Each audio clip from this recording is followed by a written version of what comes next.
doutora Aline, ela tem essa especialização em psicologia investigativa, criminal profiling, e eu queria que ela explicasse para a gente como é que é um local de crime, tá? Na análise do profiler, tá? Do criminal profiler mesmo. Você chegou, está trabalhando na polícia, entendeu, Aline? Você está trabalhando na polícia, chega num local de morte e violência de criança. Como é que é esse local e como que é essa contribuição do profiler na análise de um crime? Se ele, quando ele é mais importante, quando ele é menos importante. Eu queria que você discorresse isso para a gente aqui. Pronto. Pegando já uma deixa aí do que o Christian falou, né? É, assim, se a gente pudesse ter um psicólogo, né? Dentro das delegacias, participando das investigações, né? Eu costumo explicar constantemente aí no curso. A gente tem dentro da jurídica, né? A psicologia forense, que é a do fórum, né? A psicologia penitenciária, que é da prisão, né? A gente tem também a psicologia criminal, que é aquela ligada à criminologia, como um todo, estudo geral da criminalidade, como delinquência juvenil, outras coisas, né? E a gente tem a psicologia investigativa, que ela vai estar ligada, direcionada, o objetivo dela é trabalhar com a investigação, tá? Então, dá para aproveitar, tem que se aproveitar esses profissionais. Por exemplo, a gente já tem uma gama de pessoas formadas, inclusive cursos de pós-graduação, que elas estariam aptas, né, a fazer esse trabalho já. Eu mesmo já formei tantos alunos aí por tanto lugar, né? Então, quer dizer, dava para se fazer esse tipo de trabalho. Com relação à cena do crime, né? A gente vai analisar dentro do perfil da vítima os diferentes tipos de vítimas, né? E aí a gente não considera tanto assim, criança, adulto, a gente considera o quê? Vulnerabilidades, seleções de vítima, né? A gente considera esses pontos, né? Por exemplo, o que é que foi feito com o corpo, se moveu, se não moveu, né? Então, por exemplo, isso a gente vê em relação tanto à criança quanto ao adulto, a gente vê a questão do corpo em si. No caso da criança, o que a gente vai estudar de uma forma mais específica é a questão de vulnerabilidade, como eu falei, da vítima.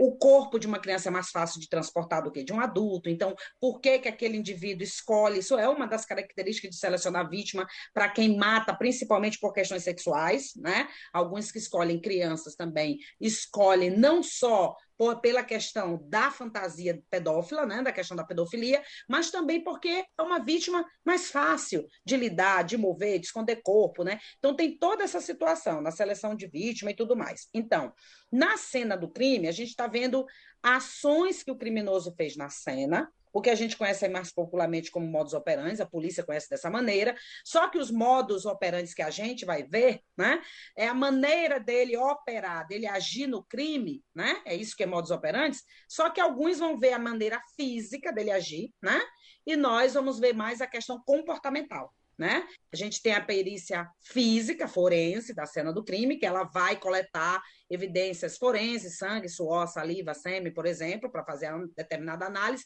para ver a dinâmica física do crime, né? E a gente tem aí o pessoal da comportamental, que vai coletar evidências não visíveis, por exemplo, não palpáveis, não analisáveis de início, né? Claro que você vai visualizar muitas delas, né? Que são ações. Mas, por exemplo, cara para baixo, cara para cima, número de injúria, local da injúria, né? O que faz com o corpo, o que não faz com o corpo, se move, se não move, a seleção de vítima. Isso nos ajuda a ter o parâmetro da perícia, da dinâmica comportamental da cena do crime. Então, a perícia comportamental, né? Então, essas duas coisas juntas, elas seriam ótimas, né? Podendo trabalhar juntas e se auxiliando, né? Para contribuir no processo de investigação criminal, tá?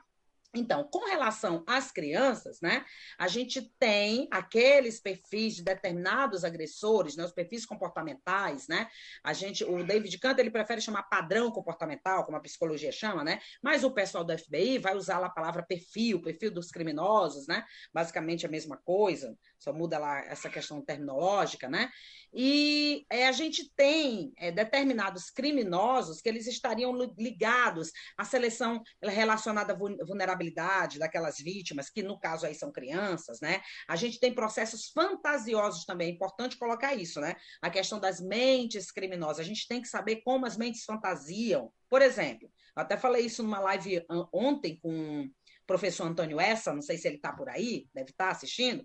Eu até falei numa live ontem, né, que a gente tem que entender que essas mentes criminosas, elas vão se formando e são diferenciadas. Por exemplo, tinha um cara que ele matava crianças, né, porque ele tinha sido abusado quando criança, e ele matava as crianças para as crianças irem para o céu e não serem mais abusadas, né? Só que aí, antes dele matar para as crianças irem para o céu e não serem abusadas, ele também abusava.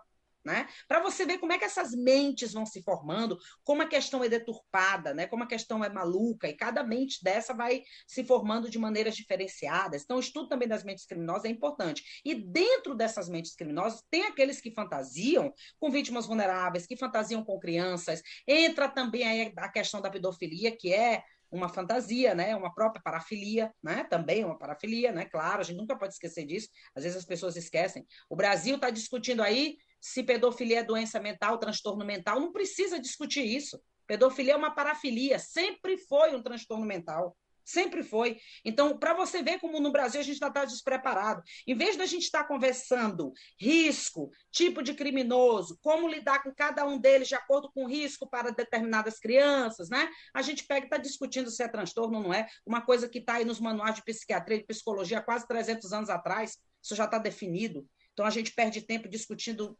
desculpa a expressão, uma besteira dessa. A gente tem que estar discutindo esse cara aqui é perigoso, quais são os padrões mais perigosos ou menos perigosos, como eles selecionam suas vítimas, como que a gente pode evitar, né, de que essa seleção ocorra, de que esse abuso se perpetue, como a gente pode identificar. É isso que a gente tinha que estar discutindo, tá? Então, dependendo de cada situação, né, a gente vê a cena do crime como uma cena do crime, vamos dizer assim, de forma generalizada, e a criança entraria aí, vamos dizer, na questão de escolha propícia de alguns criminosos e em relação à vulnerabilidade, facilidade de mover corpo e outras coisas que a gente vê como ações na cena do crime, tá? A gente tem a cena do crime, não é a cena imediata, eu sempre costumo dizer isso. A gente tem o crime, a gente já começa desde a questão do tipo de crime. Por exemplo, se eu estiver estudando lá pedofilia, agressão, né, abusador, né? Abusadores de crianças. A gente já tem comportamentos específicos relacionados a diferentes tipos que vão agir de diferente maneira, inclusive na seleção. Por exemplo, a gente tem aí o pessoal da pedofilia e tem o pessoal da hebefilia. Né? Hebefilia é aqueles que preferem ou selecionam vítimas, né, na idade pré-púbere ou púbere, ou seja, crianças um pouquinho mais velhas. Por quê? Porque o corpo é diferente, porque já tem pelos. Isso influencia. Por quê? Porque alguns criminosos, eles querem ter uma pseudo-relação com a criança como se ela fosse um adulto. E os outros, eles querem ter a criança como fonte de prazer. Que aí, nesse caso, é mais fácil selecionar a criança mais jovem. Quando que é um pseudo-adulto, é mais fácil selecionar a criança mais velha, né? Que aí não seria mais nem o nome de pedofilia, seria de hebefilia, que é uma variação da pedofilia. Ou seja, todas essas questões é que a gente tem que entender. E aí a gente tem que entender o crime, né? Eu sempre coloco esses parâmetros. A cena do crime, né?